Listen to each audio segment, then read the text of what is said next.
Hello, everybody. This is Chuck. Welcome back to the home we've never left.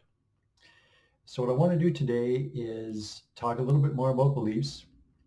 In the last video, we talked a little bit about the foundational place that beliefs hold as far as bringing the experience that you're having on a daily basis to you.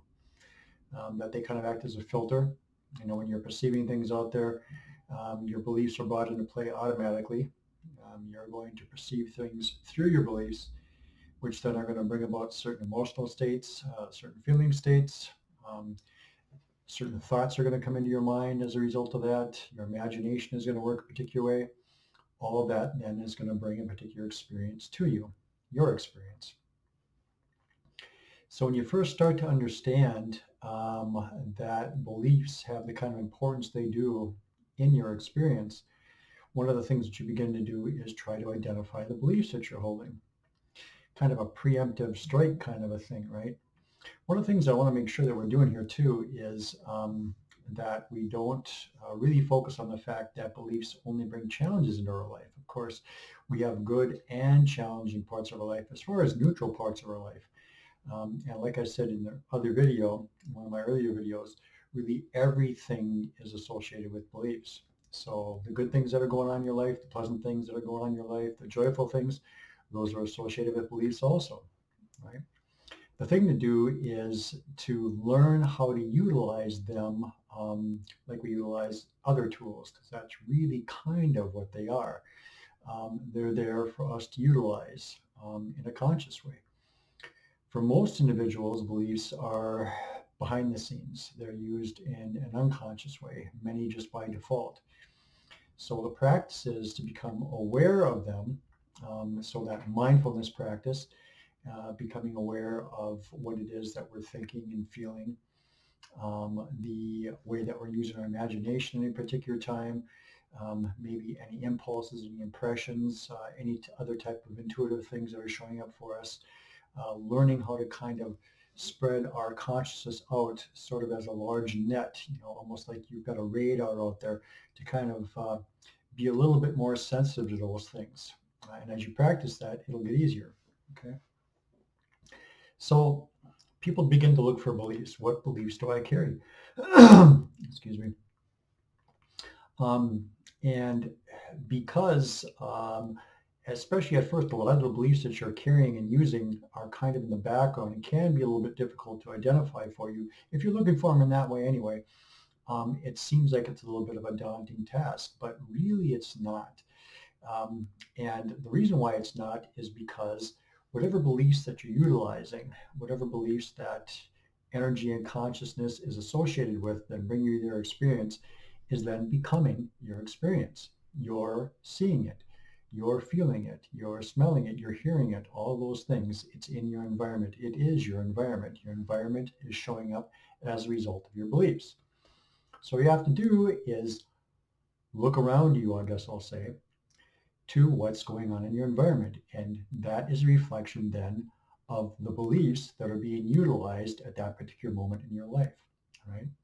So whether you're doing something with your phone, with your computer, with another individual, something with somebody at work, something out in nature, it really doesn't make any difference. Anything that's going on in your life.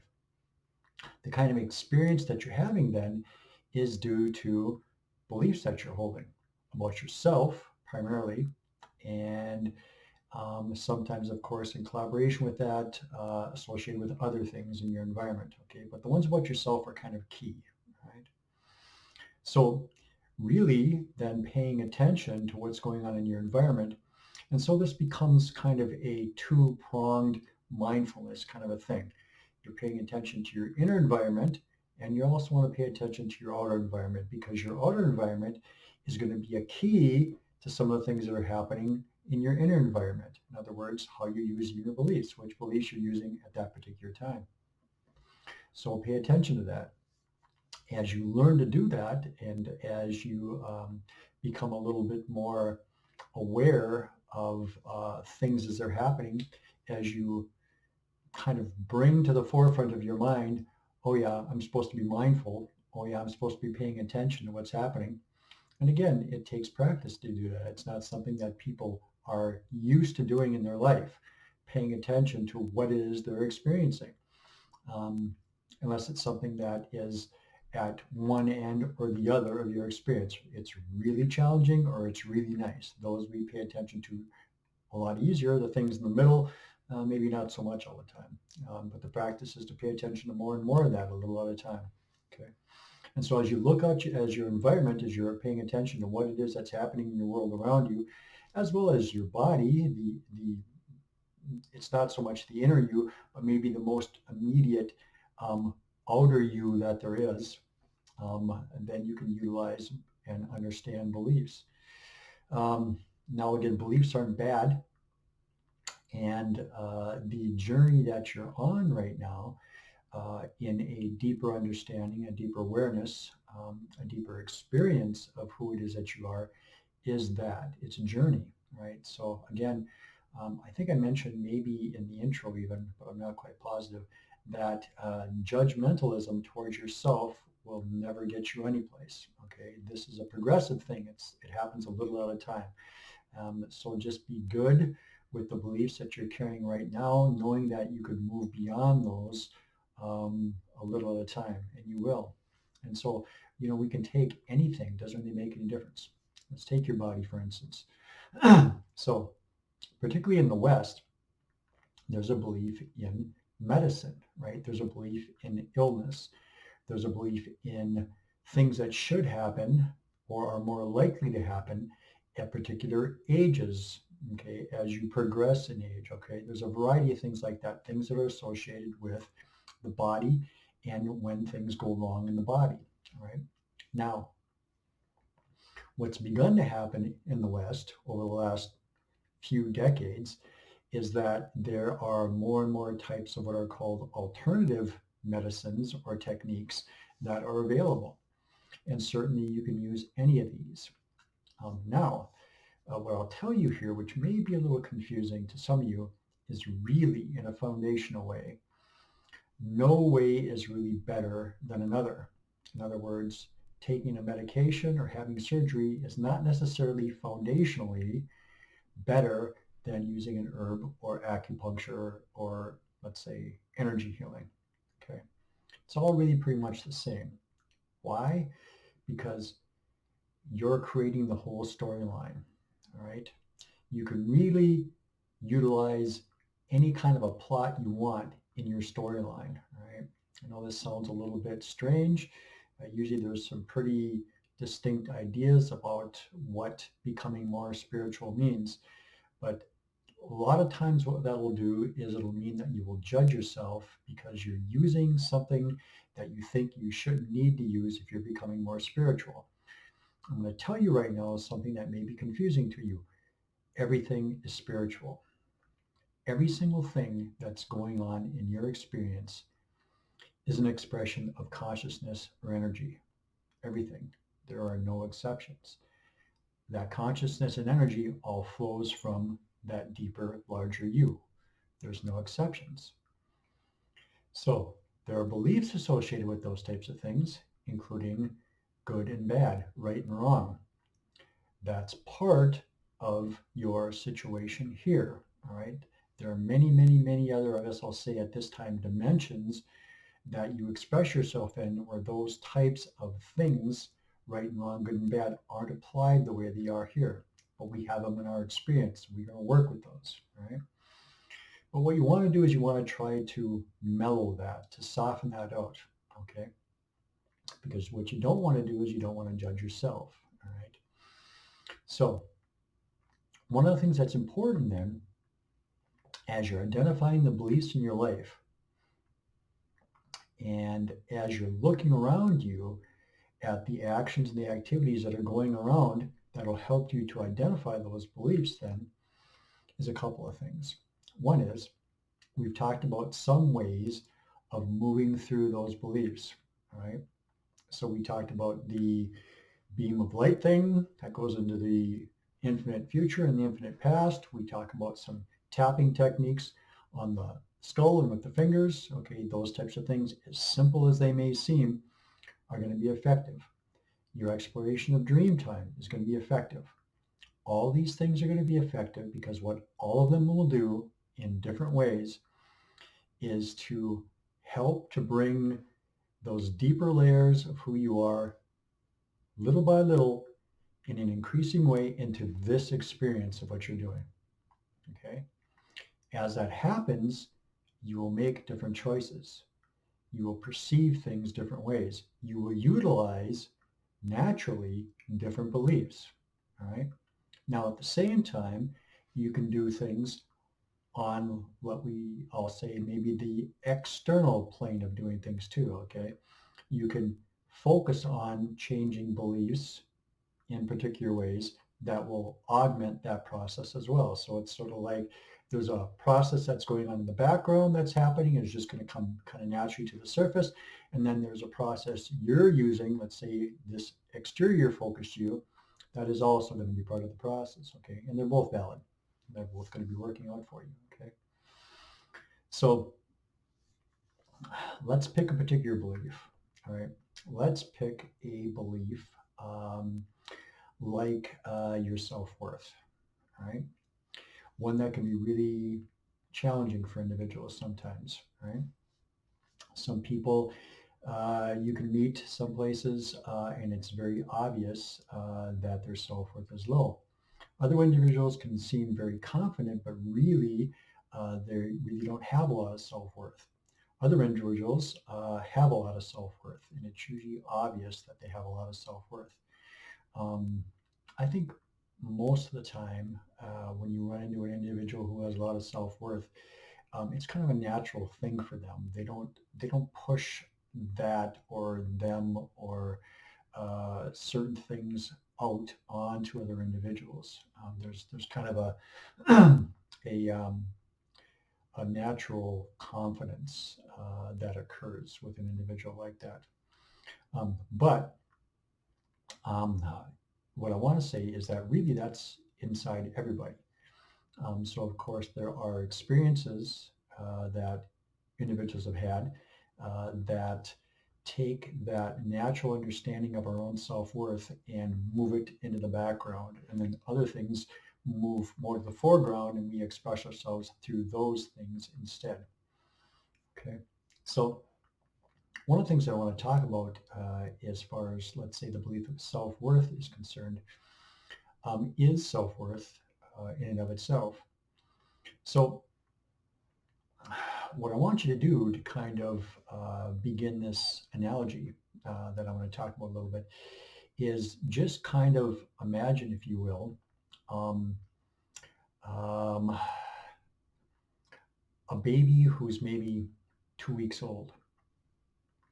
It's in maybe some kind of a basket and a blanket, and nobody has any information about this baby. The baby is in a basket, maybe on a table, and there is a room full of people. And as these people approach the child, look at the child, most of the time, unless somebody had some really powerful, challenging experiences in their past, the way that these individuals interact with the child is in a very loving, open, embracing way. Most individuals have a nice connection when it comes to children. So at that point, they're not looking to apply any kind of exterior conditions to the value of that child, right? The way in which they approach the child is only about the connection that they feel with the child. It's not about really how the child is dressed. The child can be in a diaper. The child could be naked. It's not about how much money the child has. It's not about the job that the child has. It's not even about their parents. Remember, we said that this child we know nothing about. Okay, so it's just really purely the child. There's an innate knowing that we have of the value of the individual, the child that's there in front of us. Now, you could say, well, how about the potential of the child? That child has the potential of becoming a doctor, a dentist, a plumber, an electrician, a mechanic, all sorts of individuals that can do really helpful things in society. Okay, maybe a president, who knows what the child can become, right? So there's this potential value that the child has. Well, you don't really know that. The child could get a disease a couple days after that and die in a couple of weeks. Um, the child's parents could be bringing the child home in a couple of days and all of them die in a car accident. There can be all sorts of things that can happen. You don't know what the potential is of any particular human being. And it doesn't even come into question at that moment, right? There's just this innate value that we see in this individual when we are in association with the child. So we really all have that innate value. So then what happens in the world that we're experiencing right now is that as we grow, those conditions of what gives us value start to be applied to us. Beliefs about what it is that makes us valuable start to be part of our world, right? So then, of course, what we do,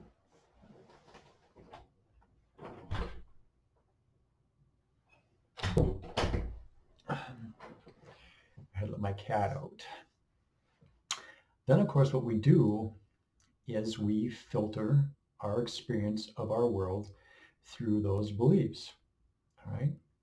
So one of the things that's helpful to be aware of as we work with those types of beliefs is that frequently, pretty much almost always, um, if what we're getting is we're getting information that stimulates certain beliefs in us that is kind of limited in its scope of understanding, most of the time that information is coming from individuals that are very challenged with their beliefs on their own by themselves. Their life is being influenced by certain beliefs that they have. Beliefs come into your life according to time, place, and circumstance. Okay, so time being the time period that you were born, all right? Place being many things, the town that you were born in, the parents that you were born to, all right? Circumstance, similar things. The civilization you're in, the country that you're in, the culture that you're experiencing at that particular time. There's a variety of things that come together and beliefs that are held in association with those types of things. Beliefs then that your family are going to utilize, and because you're going to be born in a particular family, those beliefs will surround you when you're young. All right. So the individuals who brought you your beliefs were challenged by their own beliefs. Okay.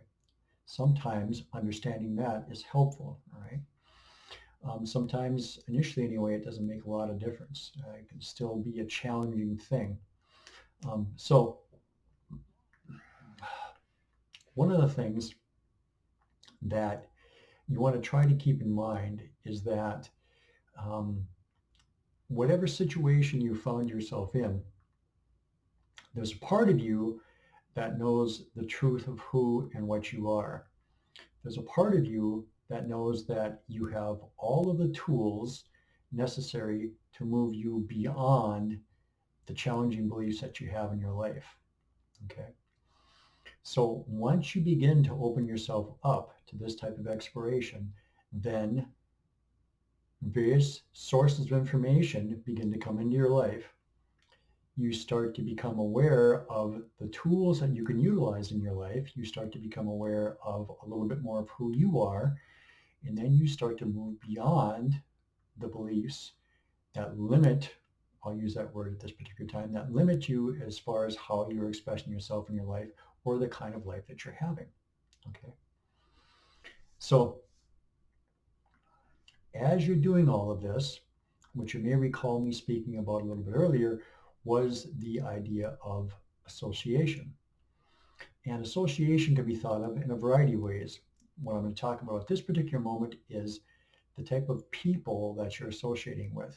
right? The environments that you're finding yourself in, that you're associating with, right? As you begin this process and you move forward in this process, you're probably going to find yourself wanting to choose different individuals to associate with, all right? Choose different environments that you want to find yourself in, all right? And they might not even be really terrible individuals or terrible environments. You're maybe just looking for something that's a little bit more similar to what it is you're in the process of doing right now. It's kind of a natural thing to do, right? You usually find that athletes hang out together, individuals who love math like to hang out together, people who are really into physics like to hang out together, people who love to be into mechanics and build cars like to hang out together. Not that they don't do other things, but you know what I mean. There's like this, there's a similar thing that you guys like to do. There's similar desires. There's a language that's kind of there, you know, there's a camaraderie that's felt. And there's going to be other stuff too. Not everybody in your life is going to be like that, but you're going to probably want to look for those types of things, okay? That type of stuff will be nurturing for you. Again, it'll help you on your journey as well. So your associations that you have are important, all right? One of the things that can be kind of a subtle trap as you move into this kind of an exploration is the tendency that individuals can have sometimes to find themselves connected to individuals because of the common challenging things that they had go on in their life. It's kind of a natural thing, and certainly it may happen any place along the line of your journey, probably in the more early stages of your journey, more than the latter stages of your journey though. But what you want to attempt to do is not to um, associate or to, in your association, utilize comparing notes on all the negative things that have happened in your life or a particular flavor of negative things that happen in your life, okay? Because then what happens is that you continue to stay focused on that type of energy. And remember, one of the things I said is we're going to keep coming back to you're going to get what you're focusing upon, or you're going to get what you're concentrating upon, or where your attention is being placed, okay? So if you're in company with individuals and you guys are going back to that stuff because you feel a connection there, just realize that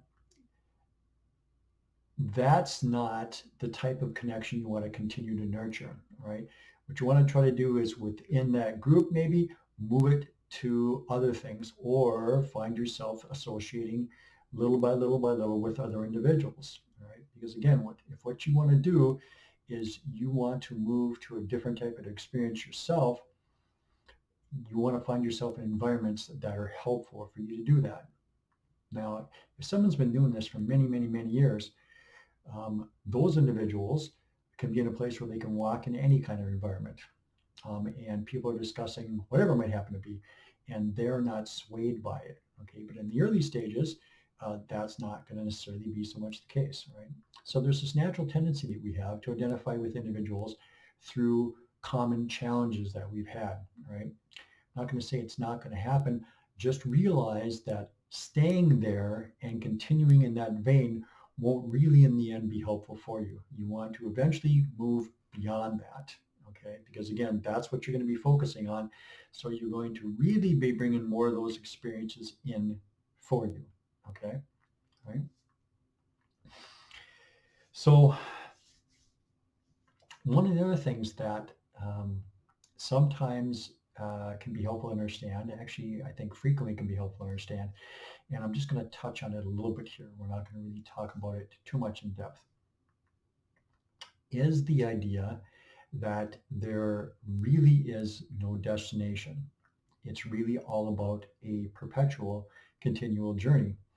After all, we are infinite, which means that there is no end to the things that we're doing. There never will be an end to the things that we're doing.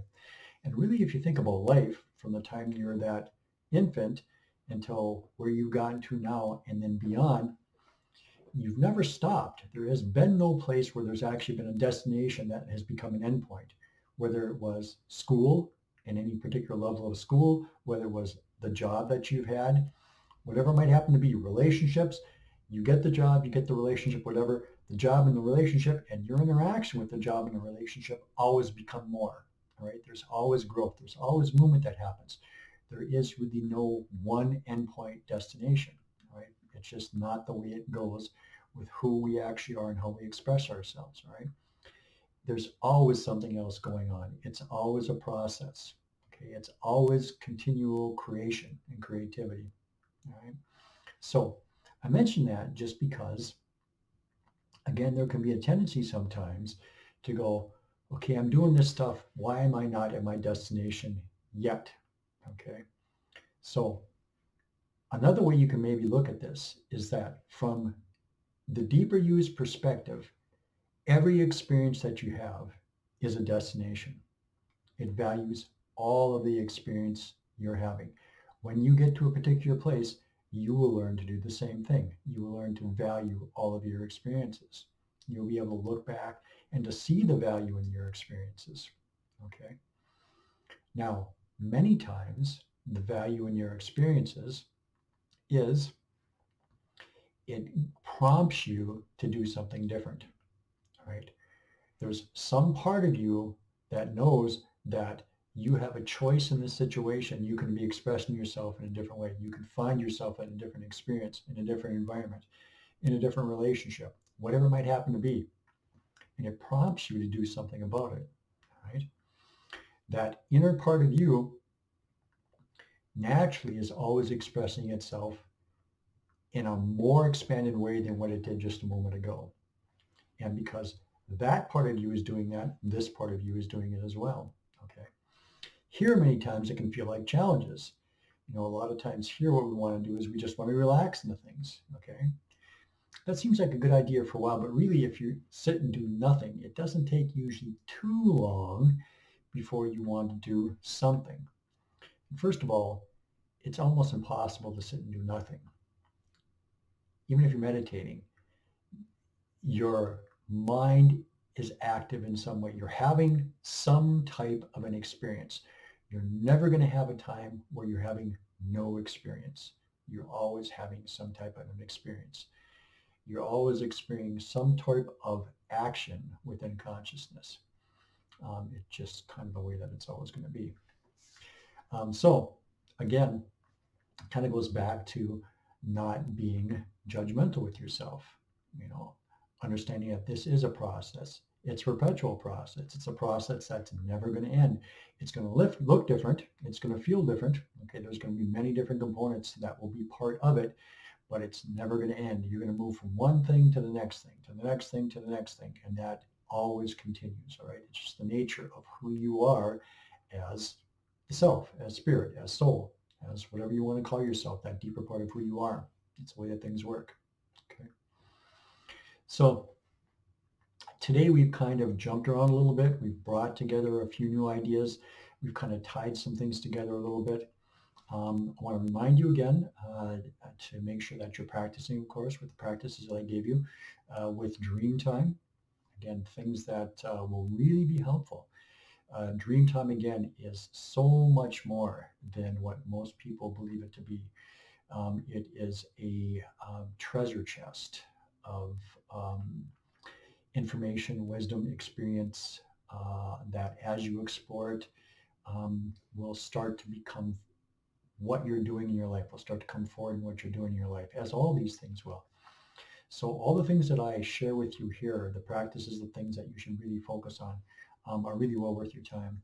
As you pay attention to those things and as you do those things, your experiences will begin to change. Your life will start to become more what you would like it to be. Um, so I think I'll end here and once again say thanks a lot for joining us. We, of course, will progress from this point forward with the next video. At some point, we'll start to talk about some of our subject matter that we've been talking about in some of the earlier videos in a little bit deeper way. I want to get you to a certain place before we start to do that. So I hope everybody takes care. I hope you have a great day, a great week, and we'll see you again next time around. All right. Thanks a lot.